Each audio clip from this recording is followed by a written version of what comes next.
Next sir, BJP ఇక్కడ ఏం contest చేయట్లేదు సార్, 0 పోటీ చేస్తుంది. Next sir, next slide. So మొత్తం విశాఖపట్నం లాస్ట్ టైం 15 నియోజకవర్గాల్లో కేవలం 4 నియోజకవర్గాలు, Visakhapatnam east, Visakhapatnam west, Visakhapatnam south నార్త్లోనే కేవలం టీడీపీ ఉంది. మిగతా 11 చోట్ల వైఎస్ఆర్సీపీ గెలిచింది. ఇప్పుడు కేవలం 11లో ఒక నెంబర్, కేవలం ఒక్క చోట్ల మాత్రమే విశాఖపట్నం, ఉమ్మడి విశాఖపట్నం జిల్లాలో 15 నియోజకవర్గాల్లో ఒక్క చోటు మాత్రమే గెలిచేదానికి ఆస్కారం ఉంది. ఇది నేను ఎంతో ఆలోచించి ఒక నెంబర్ ఇయ్యాలా తీయాలనుకున్నా కానీ టఫ్ ఫైట్లు కూడా మేబీ ఇది టైట్గా ఉంది, వైఎస్ఆర్సీపీ గెలిచేదానికి ఆస్కారం ఉందని వేసిన నెంబర్లు మీకు ఆఖరిలో ఏ నియోజకవర్గాలు ఏ యాడ్ చేసి చెప్తాను. 15 నియోజకవర్గాల్లో కేవలం ఒక్క నియోజకవర్గం గెలుచుకునేదానికి ఆస్కారం ఉంది. ఎక్కడో ఢిల్లీలో కూర్చొని సర్వేలు చేసి మన ఆంధ్రప్రదేశ్ ఎమోషన్స్ గురించి నెంబర్లు వేసి క్యాస్ట్ ఈక్వేషన్లు వేసి చెప్పిన నెంబర్లు కాదండి. లోకల్గా ఎక్కడెక్కడ సమీకరణాలు మారుతున్నాయని ప్రతి ఒక్కరికి క్షుణ్ణంగా వెరిఫై చేసిన నెంబరు. నెక్స్ట్ అండి, అలాగే విశాఖపట్నం నుంచి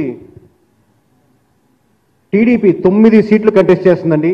9 out of 9 అంటే 9 పోటీ చేసినటువంటి 9 నియోజకవర్గాలు ఖచ్చితంగా టీడీపీ గెలుచుకోవడానికి 100% ఆస్కారం ఉంది. నెక్స్ట్ సార్, జనసేన కంటెస్ట్ చేస్తున్నటువంటి 4 సీట్లు. ఉత్తరాంధ్రలో ఎవరో ఒకటి వేస్తారులే, 4 సీట్లు కంటెస్ట్ చేస్తుంది, అనవసరంగా ఇచ్చారు అని కొంతమంది ఇంకో ట్రోల్ చేశారు.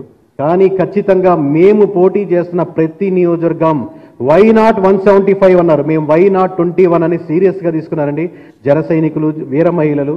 ఖచ్చితంగా ఆ రిజల్ట్స్ మీకు కనబడుతున్నాయి. జనసేన పోటీ చేసినటువంటి విశాఖపట్నంలో 4 నియోజకవర్గాలు 4 చోట్ల క్లియర్ కట్గా చాలా వరకు 15,000 20,000 మెజారిటీలు దాటేదానికి ఆస్కారం ఉంది. ఇది 100%. నెక్స్ట్ సార్,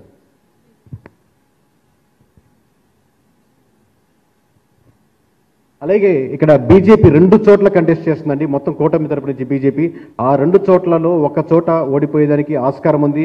కేవలం ఒక్క చోటు మాత్రమే బీజేపీ గెలుచుకునేదానికి ఆస్కారం ఉంది. అంటే మొత్తం 15 నియోజకవర్గాల్లో ఖచ్చితంగా 14 నియోజకవర్గాలు కూటమి గెలుచుకునేదానికి 100% ఆస్కారం ఉందండి. మీరు టీవీ చూసేవాళ్ళు, లైవ్ చూసేవాళ్ళు ఒక్క క్షణం కనురెప్పపాటులో కొన్ని నియోజకవర్గాలు ఎగిరిపోతాయి. ఒక్క క్షణం గుర్తుపెట్టుకోండి, ప్రతి ఒక్కటి ఫోటోలు, స్క్రీన్ షాట్లు, ఈ లైవ్లు ఏదైనా చూడండి. కానీ మళ్ళీ ఈ రాష్ట్ర చరిత్ర ఒక వైపు నుంచి మరో వైపు మారుతున్న ఘట్టాన్ని మీరు వదులుకోవద్దు.